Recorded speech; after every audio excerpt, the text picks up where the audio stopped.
कहानी की शुरुआत में हम तीन दोस्तों को देखते हैं जो स्कूल के स्टूडेंट्स थी, जिनमें एक का नाम सोई था। ये तीनों एक चर्च में आकर हाथ में मोमबत्तियां लेकर एक साथ वादा करती हैं कि आज रात अपनी जान लेकर हम मरने वाली हैं। फिर ये कागज पर अपनी जान लेने का आखिरी नोट लिखती हैं और उस पर अपना अपना खून भी डालती हैं और मजीद उस पर हाथ रख के कसम खाती है। अभी वो ये कर ही रही थी कि तभी चर्च का दरवाजा कोई खटखटाता है, जिस वजह से तीनों काफी घबरा जाती है। इसी दौरान हम दूसरी तरफ स्कूल के बाहर एक लड़की को देखते हैं जो अपनी बहन युंजू के आने का इंतजार कर रही थी, लेकिन तभी छत से कूदकर उसकी बहन युंजू अपनी जान ले लेती है, जिस वजह से उसकी बहन काफी डर भी गई थी, साथ ही उसे काफी दुख भी होता है। वो जोर जोर से चिल्लाने लगती है। अगले दिन हम उन तीनों लड़कियों यानी सोई और उसके दोस्तों को स्कूल के ऑफिस में देखते हैं जो कल रात मरने का प्लान बना रही थी। तीनों ही जिंदा थी, जिसका मतलब कि किसी ने भी अपनी जान नहीं ली थी। यह स्कूल के प्रिंसिपल उन तीनों से जानकारी लेने लगती है कि आखिर युंजू ने अपनी जान क्यों ली होगी। इनमें से सोई सबसे ज्यादा दुखी थी। इस वक्त भी वो काफी जज्बाती हो गई, इसीलिए वॉशरूम में आकर रोने लगती है। दरअसल युंजू सोई की काफी अच्छी दोस्त थी और ये दोनों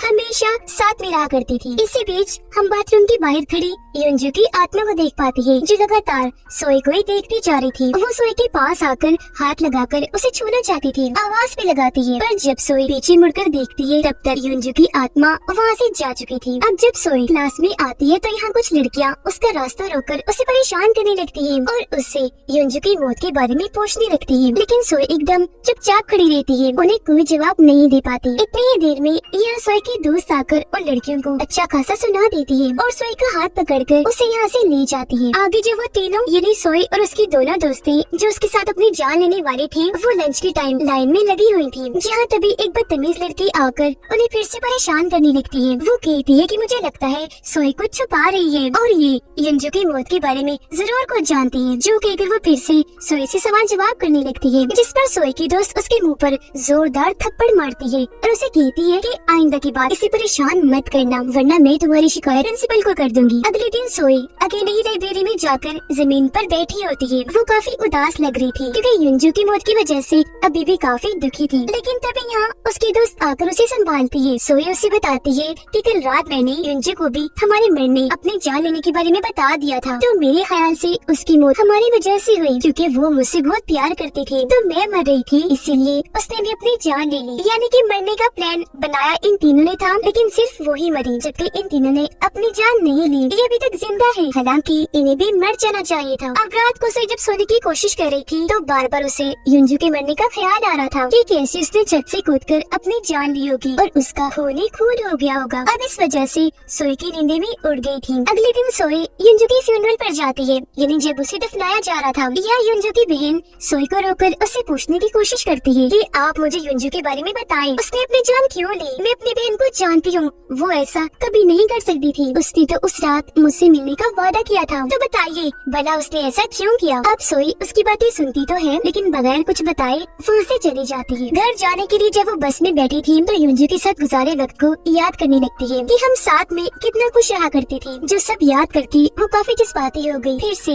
उसकी आंखों में आंसू आ जाते हैं। अगले दिन स्कूल के सारे बच्चे चर्च में युंजू के लिए दुआ करते हैं ताकि उसकी आत्मा को सुकून मिल सके। अब सोई उस जगह के पास जाती है जहाँ पर युंजू ने अपनी जान ली थी। वो यहाँ भी उसकी बातें याद करने लगती है कि हम दोनों एक साथ वक्त गुजार के कितना खुश रहा करती थी। यहाँ हमें उनके पुराने वक्त का एक सीन भी दिखाया जाता है जहाँ इनकी दोस्ती इतनी गहरी थी कि वो हमेशा ये वादा करती थी कि हम हमेशा साथ साथ रहेंगी। ये सोचकर सोई आगे बढ़ ही रही थी कि तभी उसकी दोस्त आकर उसे रोक लेती है, कहने लगी कि हमने यहाँ न आने का वादा किया था, तो फिर तुम यहाँ क्यों आ गई? खैर जो भी है, चलो मेरे साथ, जो कहकर वो सोई को अपने साथ ले जाती है। अब यहाँ छत पर युंजू की आत्मा खड़ी थी जो उन दोनों को जाता हुआ देख रही होती है। अगले दिन सोई जब क्लास में थी तो देखती है कि अचानक उसकी उंगली से खून निकलना शुरू हो गया है, फिर पूरा हाथ ही खून से भर गया, जो देखकर वो काफी डर गई, एकदम चौंककर आवाज निकालती है, जिस वजह से सारी लड़कियां उसे देखने लगती हैं। अब जब सोई दोबारा से अपना हाथ देखती है तो वहाँ कोई खून नहीं था, जिस वजह से उसे काफी हैरत हुई। क्लास खत्म होने के बाद सोई और उसके दोस्त जब बाहर जा रही थी तो वहाँ एक शीशे के दरवाजे पर सोई और उसके दोस्तों के नाम लिखे थे, साथ में ये भी कि ये लड़कियाँ युंजू की मौत के बारे में छुपा रही है, उस बारे में ये सारी सच्चाई जानती है। अब ये देखकर सोई की दोस्त को उस बदतमीज लड़की पर शक हुआ, इसीलिए वो फौरन उसके पास जाकर पूछती है कि तुमने हमारा नाम और हमारे बारे में वो बकवास क्यों लिखी वहाँ। जिस पर वो कहती है मैंने नहीं लिखा, मुझे कोई जरूरत नहीं है, और हो सकता है ये युंजू की आत्मा ने लिखा हो। रात के वक्त सोई और उसकी दोनों दोस्तें चर्च में मिलती है। यहाँ सोई उन दोनों को कहती है क्यों न हम स्कूल में सबको सारी सच्चाई बता दें, जिससे हमें कभी भी कोई परेशान नहीं करेगा। ये सुनकर दोनों दोस्तें काफी हैरान रह जाती है। कहती है नहीं नहीं, हम ऐसा नहीं कर सकती। अगर हमने सारी सच्चाई बता दी तो हमें स्कूल से निकालकर कहीं और भेज दिया जाएगा, साथ ही हमारी काफी बदनामी भी होगी, कोई भी इज्जत नहीं करेगा हमारी, सब क्या सोचेंगे। जिस बात पर सोई मान जाती है कि ठीक है, अभी हम किसी को कुछ नहीं बताएंगे। अब जब ये तीनों घर के लिए जा रही थी तो उनकी एक दोस्त बार बार पीछे मुड़कर देखने लगती है। सोई और दूसरी दोस्त जब उससे पूछती है कि क्या हुआ, कौन है पीछे, बार बार पीछे मुड़कर क्यों देख रही हो, तो वो जवाब देती है कि मुझे ऐसा लग रहा है जैसे कोई कब से हमारा पीछा कर रहा है। पर उसकी दोस्त ये कहकर बात को टाल देती है कि तुम युंजू के बारे में कुछ ज्यादा ही सोच रही हो, इसीलिए तुम्हें ऐसा महसूस हो रहा है। मेरी बात मानो, उसे अपने ज़हन से निकाल दो, इतना मत सोचो उसके बारे में। अब इसी स्कूल की एक और बच्ची बिल्डिंग से कूदकर अपनी जान लेने की कोशिश करती है, क्योंकि उसकी क्लास की लड़कियां उसे बहुत परेशान करती थी, जिस वजह से उसे सुकून पाने के लिए मरने के अलावा और कोई रास्ता दिखाई नहीं दे रहा था। कूदने के लिए उसने जैसे अपने कमरे की खिड़की खोली, अचानक वहाँ आकर युंजू उसे रोक लेती है। साइड में गिराकर पहले उसके मुँह पर थप्पड़ मारती है, फिर उसका गला घोटकर खुद उसकी जान ले लेती है। अब रात के वक्त सोई की एक दोस्त को उसके डैड काफी मार रही थी, क्योंकि वो फुल शराब के नशे में थी। अपनी बेटी को इसलिए मार रही थी क्योंकि उन्हें लग रहा था कि वो ठीक से पढ़ाई नहीं कर रही, क्योंकि पेपर्स में उसके नंबर कम आए थे। उधर सोई की दूसरी दोस्त एक चाबी की मदद से अपनी सारी किताबें फाड़ने लगती है, क्योंकि उसे पता चला था कि इस बार फर्स्ट कोई और आया है। फिर वो चाबी अपने हाथ में पकड़ लेती है। यहाँ हमें पता चला कि ये चाबी उस स्टूडेंट को दी जाती है जो पूरे साल फर्स्ट आता है, पर क्योंकि इस बार फर्स्ट कोई और आया था, इसलिए अगले दिन प्रिंसिपल से वो चाबी वापस मांगती है, जिस पर वो कहती है कि प्लीज ये चाबी मेरे पास ही रहने दीजिए। यहाँ हमें पता चला कि इस बार फर्स्ट दरअसल युंजू आई है, जिसकी मौत हो चुकी है। ये जानकर सोई की उस दोस्त को काफी गुस्सा आता है, इसीलिए वो वहाँ से बाहर आ गई, क्योंकि हमेशा की तरह इस बार भी फर्स्ट वो ही आना चाहती थी। वो अब जाती है अपनी दूसरी दोस्त के पास क्लास में, जहाँ वो देखती है कि उनकी दोस्त की आँख पर चोट लगी है, क्योंकि कल रात उसके डैड ने उसे बहुत बुरी तरह मारा था। उसकी जख्मी दोस्त कहती है कि प्लीज आज रात तो मेरे साथ मेरे घर पर रुक जाओ, क्योंकि मेरे डैड मुझे फिर से बहुत मारेंगे। इस बात का वो कोई जवाब नहीं देती। अब ये दोस्तें जब लंच करने कैंटीन में गयी तो वहाँ कुछ लड़कियाँ ये अफवाह फैला रही थी कि युंजू ने कूदकर अपनी जान इसलिए ली क्योंकि वो माँ बनने वाली थी। ये अफवाह सुनकर सोई को काफी बुरा लगता है, इसीलिए वो अपने दोनों दोस्तों को लेकर बाहर आती है बात करने। अब उसके ऐसा करने से उसके दोस्तों को लग रहा था कि ये अफवाह सोई ने फैलाई, जिस पर वो मना कर देती है, ये कहते हुए कि मैं ऐसा कभी नहीं कर सकती, क्योंकि युंजू मेरी बहुत अच्छी दोस्त थी। वो जब बातें कह रही थी तो तभी उनकी दोस्त को पेड़ के पीछे कोई खड़ा हुआ दिखाई देता है। वो घबरा गई। उसने जब इस बारे में दोनों को बताया और जब उन्होंने वहाँ देखा तो वहाँ कोई भी नहीं था। अब सोई अफवाह की वजह से बहुत परेशान थी, इसीलिए वहाँ से जाने लगती है, लेकिन फिर से कुछ लड़कियाँ उसका रास्ता रोककर उसे परेशान करने लगती है और युंजू के बारे में पूछने लगती है, जिससे सोई को इतना गुस्सा आता है कि वो साइड में धक्का मारकर वहाँ से जाने लगती है। तभी उसके सामने युंजू की छोटी बहन आ जाती है और रो रो कर उसे युंजू की माँ बनने वाली बात पूछती है। ये भी बताती है कि मैंने उसका पूरा कमरा चेक किया था, लेकिन वहाँ से मुझे कोई ऐसा सुराग नहीं मिला जो इस बात की तरफ इशारा करता कि युंजू अपनी जान लेने वाली है। सोई इस बार भी उसे कुछ नहीं बताती और वहाँ से चली जाती है। इस वजह से युंजू की बहन काफी दुखी हो गई और फैसला करती है कि अब मैं उस छत पर जाकर खुद ही इस बात का पता लगवाऊंगी कि आखिर मेरी बहन ने अपनी जान क्यों ली। वो जब छत पर गई कोई सुराग ढूंढने तो वहाँ उसे कुछ न मिला, जिस वजह से वो काफी परेशान हो गई। उसे इतना दुख होता है कि वो भी छत पर आकर कूदकर अपनी जान लेने का फैसला करती है, लेकिन तभी पीछे से युंजू की आत्मा आकर अपनी बहन को खींचकर उसकी जान बचा लेती है। अब हमें कुछ वक्त पहले का सीन दिखाया जाता है, जब सोई की दोनों दोस्तें उसकी जिंदगी में आई थी तो वो युंजू को कम टाइम देने लगी थी, यानी ज्यादातर अपने उन दोनों दोस्तों के साथ ही रहती थी, जबकि उनके आने से पहले युंजू और सोई हमेशा एक साथ रहा करती थी। अब उसकी दूरी की वजह से युंजू को काफी बुरा लग रहा था। इन दिनों सोई का एक लड़का भी दोस्त बन गया था, जो दोनों एक दूसरे को पसंद करने लगी थी। वो एक साथ बहुत खुश थी, इसलिए चोरी चोरी उन दोनों ने शादी कर ली। कुछ दिन के बाद पता चला कि सोई माँ बनने वाली है। अब जब ये बात सोई के हस्बैंड की मॉम को पता चली कि मेरी बेटी ने एक तो छुपके से शादी कर ली और दूसरा उसकी वाइफ माँ बनने वाली है, तो उसे बहुत बुरा लगा, क्योंकि वो नहीं चाहती थी कि इसी स्कूल में पढ़ने वाली लड़की मेरी बेटी की वाइफ बने और उसके बच्चे की माँ। तो इसीलिए वो सोई को हॉस्पिटल लेकर गयी, जहाँ उन्होंने उसके बच्चे को मरवा दिया। इस बात से सोई को बहुत दुख हुआ और जब उसने ये बात बात अपने हस्बैंड को बताई कि तुम्हारी मॉम ने मेरे साथ ये किया, तो बजाय सोई का साथ देने वो उससे लड़ने लगता है। कहता है कि तुम एक अच्छी लड़की नहीं हो, मेरे लायक तो बिल्कुल भी नहीं। जो कहने के बाद वो उसे अपनी शादी ही तोड़ लेता है। इस बात से सोई इतना परेशान रहने लगी कि एक दिन गुस्से में उसने युंजू के साथ बहस कर ली, जिस वजह से उनकी नाराजगी हो गई। अब सीन वापस से प्रेजेंट टाइम इन्हीं मौजूदा वक्त में आ जाता है, जहाँ रात में सोई अकेले झूला झूल रही थी, लेकिन बार बार उसे ऐसा महसूस होता है जैसे साथ वाले झूले में युंजू की आत्मा बैठी है, जिसका चेहरा खून से भरा हुआ है। इस वजह से वो इतना घबरा गई कि हड़बड़ी में वो झूले से नीचे गिरकर बेहोश हो जाती है। अगली सुबह सोई जब क्लास में अकेली बैठी थी तो यहाँ वही बदतमीज लड़की आकर उसे धक्का मारती है, फिर से परेशान करने लगी और युंजू की मौत के बारे में पूछने लगती है। कहती है कि मैं जान गई हूँ कि तुम और युंजू बहुत अच्छी दोस्ती थी, इतनी अच्छी कि तुम्हारा बहुत प्यार था, लेकिन तुम्हारे दोनों दोस्तों को ये चीज बर्दाश्त नहीं हुई। वो जानबूझकर तुम्हारी दोस्ती में घुस गयी, इसलिए ताकि युंजू हर वक्त टेंशन में रहे, उसका पढ़ाई में दिल न लगे, जिस वजह से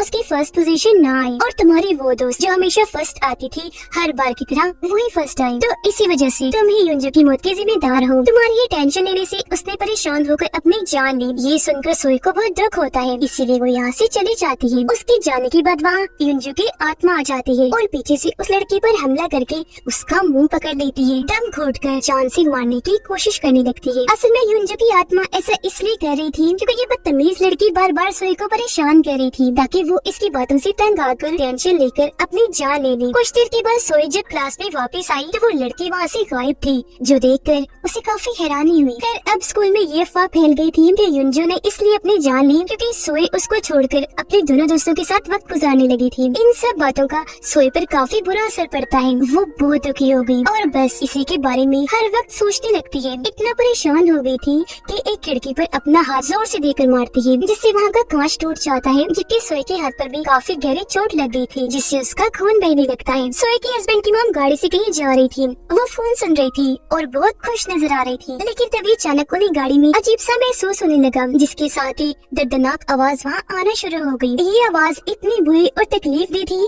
कि उनके कानों में चुभन पैदा कर रही थी, जिससे बचने के लिए उन्होंने अपने कानों पर हाथ रख लिया, लेकिन फिर भी नाकाबिले बर्दाश्त आवाज की वजह से उनके कानों के पर्दे फट जाते हैं और उनका खून बहने लगता है। साथ ही साथ अब आंखों, नाक और मुंह से भी खून बहने लगा था, जिस वजह से उन्हें इतनी तकलीफ हुई कि वहीं उनकी मौत हो जाती है, वो भी बहुत दर्दनाक। उन्हें भी युंजू की आत्मा नहीं मारा था क्योंकि सोई के बच्चे को उन्होंने मरवाया था, इसलिए जिसे हम जान पाए कि युंजू हर उस इंसान को मार रही है जिन्होंने कभी भी सोई को परेशान किया हो, उसे तकलीफ पहुंचाई हो। अब स्कूल में सोई की दोस्त उसे फंसाने के लिए लड़कियों को कह रही होती है कि उस रात छत पर युंजू के साथ सोई भी थी, उन दोनों ने एक साथ मिलकर अपनी जान लेने का फैसला किया था, लेकिन मरी तो सिर्फ युंजू ही, जबकि सोई ने उसके साथ बेईमानी की और उसने अपनी जान नहीं ली। ये बताने के बाद जब वो वॉशरूम में आई तो उसके सामने युंजू की आत्मा आ जाती है, जो खून से लथपथ थी, जिससे वो इतना डर गई कि पीछे जाके गिरती है।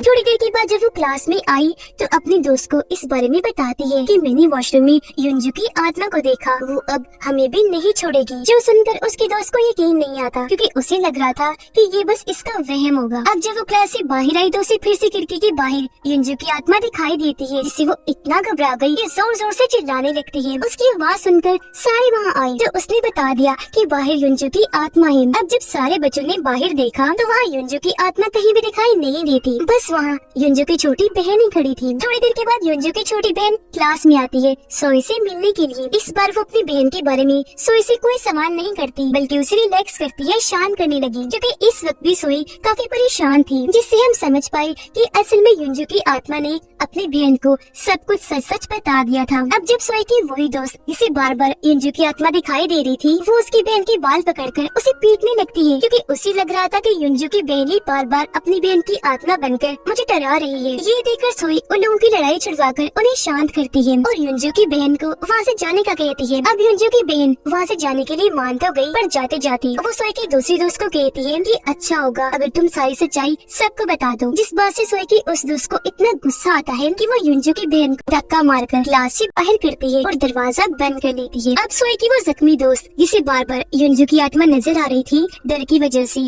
वो वॉशरूम में आकर छुप जाती है, पर तभी यहाँ उसकी दूसरी दोस्त आकर उसे संभालती है और समझाने लगी कि देखो तुम खामखा युंजू की आत्मा से डर रही हो। वो मर चुकी है और अब कभी भी वापस नहीं आ सकती। लेकिन फिर भी उसके दोस्त को डर लग रहा था, इसलिए वो कहती है कि चलो बता देती है सबको सारी सच्चाई। जो सुनकर उसकी दूसरी दोस्त ऐसा करने से मना करती है। उसे लगा कि अगर ये बाहर गई तो अपना मुंह खोलकर सारा काम खराब कर देगी, इसीलिए उसे स्टोर रूम में बंद करके वहाँ से चली जाती है। सुई जब क्लास में अकेली थी तो उसे एक लॉकर से किसी लड़की के बाल बाहर आते हुए नजर आते हैं। उसने जैसे वो बाल बाहर की तरफ खींचे, अचानक लॉकर खुल गया। वहाँ उस बदतमीज लड़की की लाश पड़ी थी जिसकी हालत बहुत बुरी थी। एक तो वो खून से भरी हुई थी, ऊपर से उसे तोड़ मरोड़ कर लॉकर में रखा हुआ था, जो देखकर सोई काफी डर जाती है। अब सोई की वो दोस्त जो स्टोर रूम में बंद थी वहाँ आकर युंजू उसे डराने लगती है, जिससे वो इतना घबरा गई कि दूर दूर जाके गिर रही थी। जबकि उसकी दूसरी दोस्त जिसने उसे स्टोर रूम में बंद किया था वो अपनी कंप्यूटर क्लास ले रही होती है। तभी अचानक वो देखती है कि कंप्यूटर के अंदर से युंजू की आत्मा निकलकर बाहर आ रही है, जिससे वो इतना घबरा गई कि वही नीचे गिर जाती है। वो फौरन उठ के खड़ी हुई और अपने दोस्त को चेक करने स्टोर रूम में आती है, लेकिन उसकी दोस्त वहाँ मिलने के बजाय उसे वॉशरूम में मिलती है। इसके पूछने पर उसने बताया कि मुझे यहाँ युंजू की आत्मा लेकर आई है और अब वो चाहती है कि हम सारी सच्चाई पूरे स्कूल को बता दे, वरना वो हमारे साथ बहुत बुरा करेगी। ये बताने के बाद वो अपने दोस्त को धक्का देकर स्कूल की छत पर आ जाती है ताकि यहाँ से कूदकर अपनी जान ले सके, क्योंकि इस तरह डर डर कर वो तंग आ गई थी। तभी यहाँ भी उसके दोस्त आ गई, समझाने लगती है कि देखो पागल मत बनो, क्यों कर रही हो ऐसा। तो वो जवाब देती है क्योंकि इस तरह सच को अपने अंदर दबाकर मैं नहीं रह सकती और मेरे डैड भी मुझसे प्यार नहीं करते, जब दिल चाहे मुझे पीट के रख देती है। सच ना बताने की वजह से युंजू मुझे डराने आ जाती है, इसीलिए अब मेरा मरना ही ठीक है। इतना कहती है वो दीवार से कूद जाती है और वही मौके पर उसकी मौत हो जाती है। अब उसे ये सब करता सोई ने भी देख लिया था, इसीलिए वो जल्दी से उसके पास आकर उसकी लाश को अपनी गोद में लेकर रोने लगती है। इतनी ही देर में यहाँ बहुत सारे स्टूडेंट्स और टीचर्स आ गए। यहाँ लोगों की भीड़ लग जाती है और क्योंकि इस सब की वजह से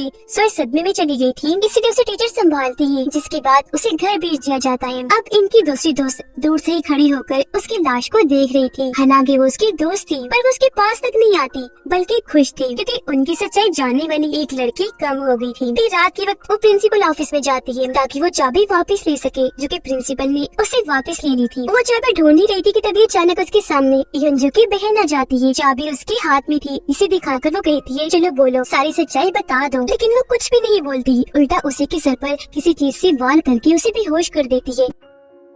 बेहोश करने के बाद वो उसके पास जाकर चुपके से कहती है कि तुम्हारी बहन युंजू पागल थी जो सोई की जगह खुद मर गई। ये कहने के बाद वो यहाँ से सीधा चर्च में जाती है। उस रात इन्होंने जो अपनी जान लेने वाला नोट लिखा था उसे जला देती है ताकि उस रात का कोई भी सुराग बच न सके। ये करने के बाद वो सीधा सोई के पास जाती है और उसे कहने लगी कि हमारे उस दोस्त को युंजू ने ही मारा है और अब वो हमें भी नहीं छोड़ेगी, मार डालेगी। तो चलो उठो चर्च जाते हैं ताकि गॉड से अपनी गलतियों की माफी मांग सके। ये बात मानकर सोई उसके साथ चर्च में आ जाती है, पर जैसे दोनों एक कमरे में जाने के लिए अंदर गए तो उसकी दोस्त फौरन बाहर आकर दरवाजा लगा देती है और सोई को अंदर ही बंद कर देती है। और अब यहाँ ये राज खोलती है कि उस रात मैंने अपने जान लेने का प्लान सिर्फ तुम्हें ही मारने के लिए बनाया था, क्योंकि तुम्हारी वजह से मैं हमेशा फर्स्ट आने से रह जाती थी। यानी कि उस रात प्लान के मुताबिक सोई के दोनों दोस्तों ने सोचा था कि इस प्लान में हम सोई को धोखा देंगे, यानी मरने का प्लान होगा तीनों का ही, लेकिन जब कूदने की बारी आएगी तो वो ना कूद कर सिर्फ सोई को ही कुदा देंगी। इसी के साथ हमें पास्ट यानी माजी का वो वक्त दिखाया जाता है जब ये सब कुछ हुआ था, जहाँ चर्च में सोई और उसकी दोनों दोस्तें बैठकर अपनी अपनी जिंदगियों के मसले बता रही थी और जान लेने का प्लान बनाती है। अब जिस दिन इन्होंने अपना ये प्लान सरंजाम देना था उससे एक दिन पहले सोई की दोनों दोस्तें ये प्लान बनाती है कि हम सिर्फ सोई का कूदने में साथ देंगे, पर उसके साथ कूदकर अपनी जान नहीं लेंगे, जिससे सिर्फ वही मरेगी, हमारा काम भी हो जाएगा, किसी को शक भी नहीं होगा। अब प्रेजेंट टाइम में सोई की दोस्त सोई पर हमला कर देती है,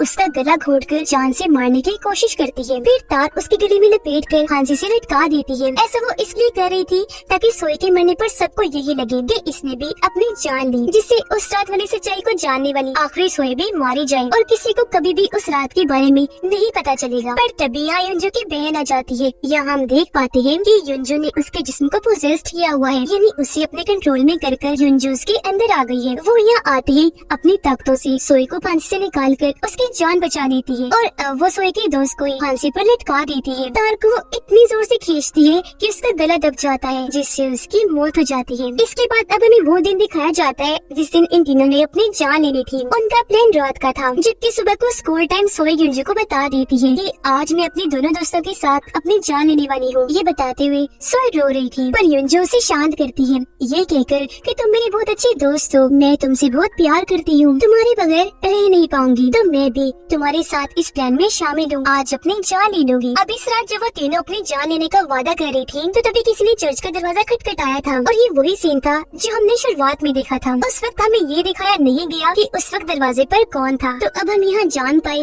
कि उस वक्त वहाँ युंजू आई थी। सबसे आखिर में वो इसलिए आई थी क्योंकि आने में उसे देर हो गई थी। वो भी अगर अपना खून उस कागज पर डालती है, और अब ये चारों एक साथ मरने का फैसला करती है। हालांकि यहाँ सोई युंजू को ऐसा करने से मना भी करती है, लेकिन उसका कहना था कि मैं जीते जी भी और मरने के बाद भी हमेशा तुम्हारे साथ रहना चाहती हूँ, तो उसकी बात वो नहीं मानती। इसके बाद वो चारों लड़कियाँ छत पर एक दूसरे का हाथ पकड़ के खड़ी हो जाती है ताकि कूद कर अपनी जान ले सके। लेकिन तभी यहाँ सोई की एक दोस्त बेईमानी कर देती है, वो युंजू का हाथ छोड़ देती है, जिसे युंजू नीचे गिरने लगती है। जब तक सोई इस बात को नोटिस करती है, काफी देर हो चुकी थी। हालांकि उसे बचाने के लिए सोई युंजू का हाथ भी पकड़ती है, लेकिन तब तक वो नीचे कूदकर मारी जाती है। ये देखकर हमें पता चला कि सोई की दोनों दोस्तें चाहती थी कि युंजू और सोई दोनों एक साथ मर जाएं और वो दोनों बच जाएं, पर यहाँ मरी तो सिर्फ युंजू। प्रेजेंट टाइम में हम युंजू की आत्मा और सोई को छत पर खड़ा हुआ देखते हैं। यह दोनों एक दूसरे को प्यार करती है। यह सोई जज्बाती होकर युंजू से माफी मांगती है, तो वो सोई की गले से लग जाती है। अब सोई देखती है कि ये मुझसे इतना प्यार करती है, इसीलिए उसने फैसला किया कि मैं भी कूद कर अपनी जान ले लूंगी, फिर हमेशा युंजू के साथ रहूंगी जैसा हमने वादा किया था। और वो उसका हाथ पकड़कर छत की दीवार पर खड़ी हो जाती है। जैसे कूदने लगी, युंजू की बहन आकर सोई का हाथ पकड़कर उसे बचा लेती है। तब यहाँ अपनी बहन को देखकर युंजू सोई से कहती है कि तुम मरने की बजाय, मेरे साथ जाने की बजाय जिंदा रहो और मेरे बाद अब मेरी बहन की बड़ी बहन बनकर उसका ख्याल रखो। जिस पर सोई उससे वादा करती है कि तुम परेशान ना हो, मैं ऐसे ही करूंगी, तुम्हें या इसे कभी भी कोई शिकायत नहीं होगी। ये सुनकर युंजू की आत्मा काफी खुश हो गई और अब वो इन दोनों को हमेशा के लिए छोड़कर वहाँ से चली जाती है। इसके बाद हम सोई के हस्बैंड को देखते हैं, जिसने अब दूसरी शादी कर ली थी। वो दोनों जैसे लिफ्ट में गए, हम लड़की का चेहरा देख पाते हैं जो होगा वो युंजू जैसा लग रहा था, जिसका मतलब कि युंजू ने इसको भी पोजेस्ट कर लिया है और अब वो इस लड़की के अंदर आ चुकी है, क्योंकि यहाँ वो उसके हस्बैंड से सोई का बदला लेने आई थी, जिसने सोई के साथ इतना बुरा किया था। और इसी के साथ इस फिल्म की कहानी इधर ही खत्म हो जाती है।